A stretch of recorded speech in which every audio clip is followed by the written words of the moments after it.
Good morning, class. Myself, Umesh Rathore, lecturer in Mechanical Engineering Department from Vallabhpuri Polytechnic, Navsari. In today's topic, we will learn about break-even chart of the subject estimating, costing, and contracting. Subject code 3351905 from Mechanical Engineering Department. Let me start with break-even chart. So, what is break-even chart? A break-even chart is a graph which plots relationship between total cost and sales income. Here in a figure, the x-axis represents units sold, while y-axis represents fixed cost, variable cost. So in other words, we have said y-axis represents the total production cost. Now, where the chart is used?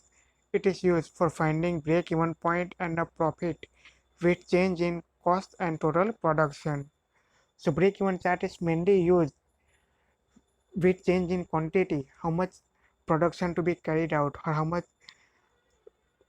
investment is required. It will helpful to find it. It's an important tool for management and management accountancy. It plays an important role to know business exact condition. From this chart, we can find a break-even point. It is a stage where company neither gets profit or nor loss, and the exact value of production quantity, which will give neither company neither profit nor loss.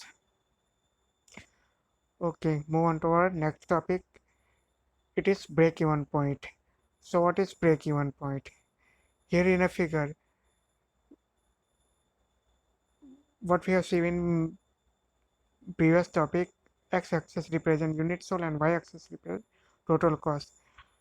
The line of variable cost or total production cost and the sales revenue line where they intersect, the point known as break-even point, and the quantity at that point known as break-even quantity or break-even volume. So what it represents? So break-even point is a situation where total production cost and total sales income are equal. So there is a neither profit nor loss condition. In this situation, company gets neither profit nor loss. It is found with the help of break-even chart, as we discussed in the previous one. A business break-even point is the state at which revenue equal to cost.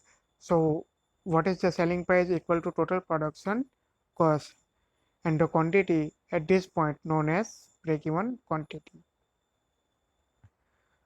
Okay, how we can draw the break-even chart? So let us have look at procedure for constructing break-even chart. So what is first step? Separate all the costs into fixed in and variable cost. What next? X-axis represent production quantity. Okay, so we have represent quantity on x-axis. Next, what? Y-axis represent sales income and cost. So here y-axis represent production costs. What next?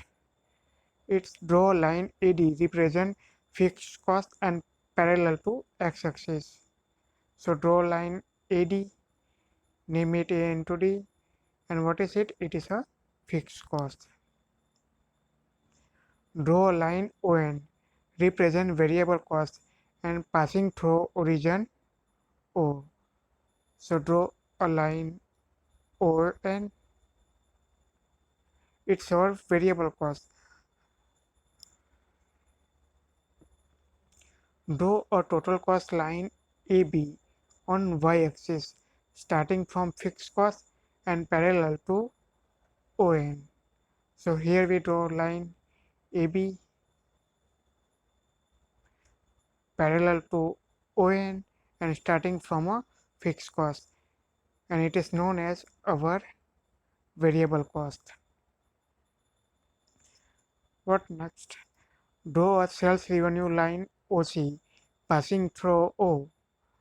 So draw a sales revenue line OC. What it names? Sales revenue line. The point at which AB and OC intersect, name them E. So point at which AB and OC intersect is known as point E, and it is known as break-even point. The area between AB and OC on right side of point E represent profit. So area between OC and AB from right side of E represent our profit, and the area between AB and OC on left side of point E represent loss. So on left side of point E represent loss. Draw a line perpendicular to x-axis and passing through E represent break-even quantity. Draw a line perpendicular to x-axis. So what it represent? It represent our break-even quantity. So with this method we can draw a break-even chart. So now what are the assumptions made in constructing break-even chart? The first one is all costs are divided in two categories, fixed cost and variable cost. So it is assumed that there is no semi-variable cost. Next one is sales income is said to be or assumed to be constant. So what are our selling prices assumed to be a constant.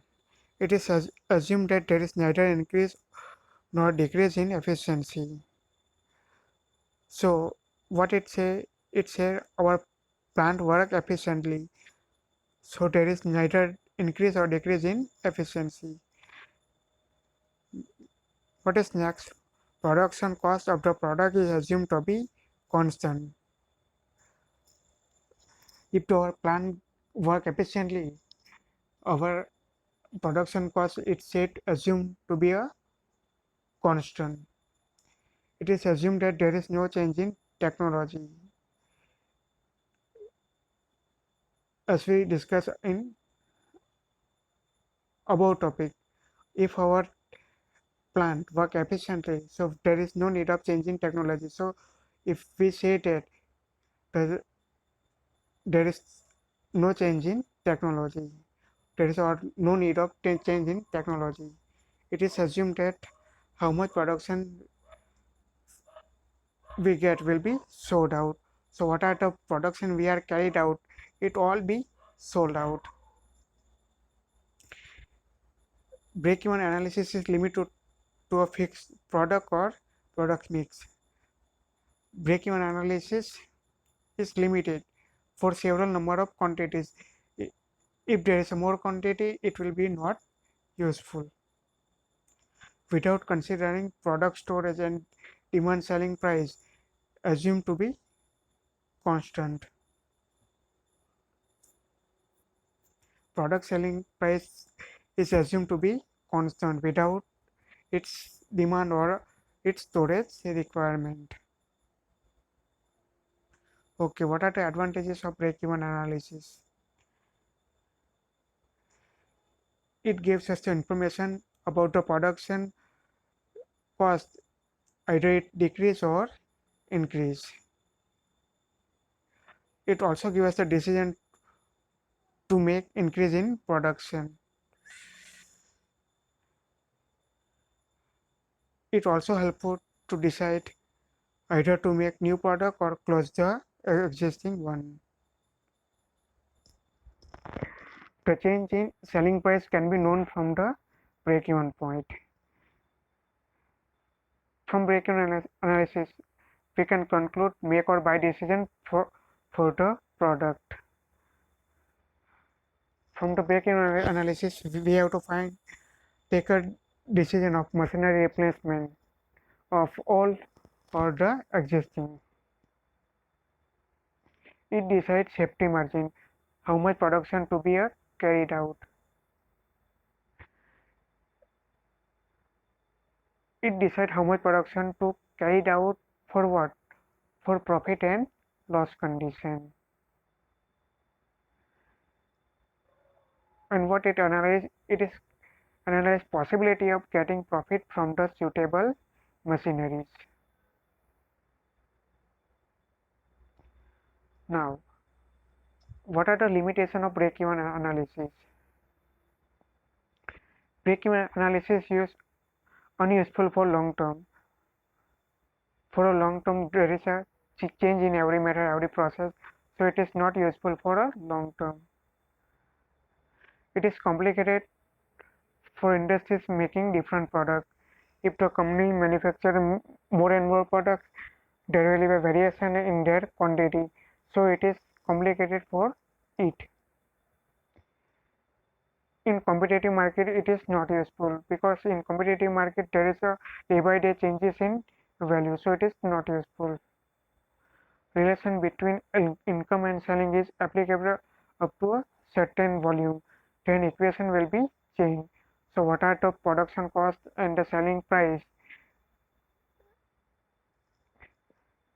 are fixed up to a certain value, and with increase or decrease in both of value, the equation will be changed.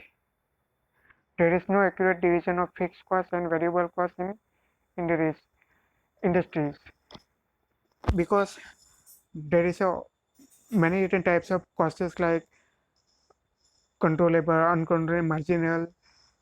So we can not divide it to all costs into fixed and variable. Product price and demand condition is indefinite in industries. We can't decide the demand condition and product price from the demands. Thank you guys. Thanks for listening me carefully.